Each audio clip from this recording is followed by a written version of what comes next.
പോയി സൗന്ദര്യം കണ്ട് കല്യാണം കഴിക്കും, ദാമ്പത്യ ജീവിതം ഫ്ലോപ്പ് ആവും. കല്യാണം കഴിഞ്ഞതിന് ശേഷമാണ് ഒരാൾക്ക് തിരിച്ചറിയാൻ കഴിയാ സൗന്ദര്യത്തിനൊരു ബന്ധമില്ല. അങ്ങനെയല്ലേ അല്ലെ?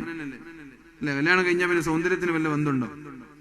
കല്യാണം കഴിഞ്ഞാൽ പറ, കല്യാണം കഴിയുന്നതിന് മുമ്പ് വലിയ സ്വപ്നങ്ങളുണ്ടായി, ഇന്നായിരുന്ന സിനിമാ നടിയൊക്കെ കല്യാണം കഴിക്കണമെന്ന്. കല്യാണം കഴിച്ചു കഴിഞ്ഞാൽ എന്താ തോന്നുന്നറിയോ? സൗന്ദര്യത്തിനൊരു ബന്ധമില്ല. വിവാഹശേഷം സ്വഭാവത്തിനാണ് പ്രാധാന്യം, സ്വഭാവമാണ് വേണ്ടത്.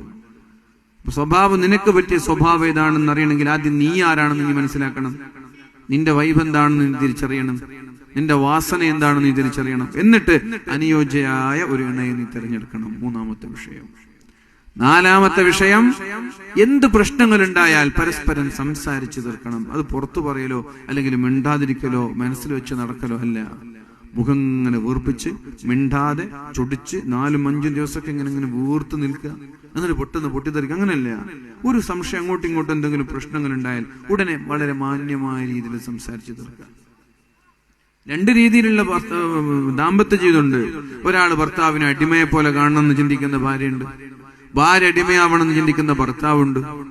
ടോക്സിക് ആയിട്ടുള്ള ദാമ്പത്യ ജീവിതം ആഗ്രഹിക്കുന്ന പെണ്ണുണ്ട്, ആണുണ്ട്.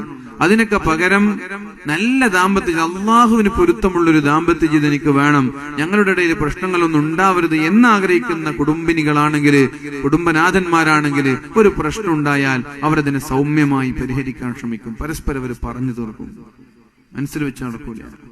You should talk openly what is going on between you. 2 പേർക്കിടയിൽ എന്താ സംഭവിക്കുന്നത് എന്ന് തുറന്ന്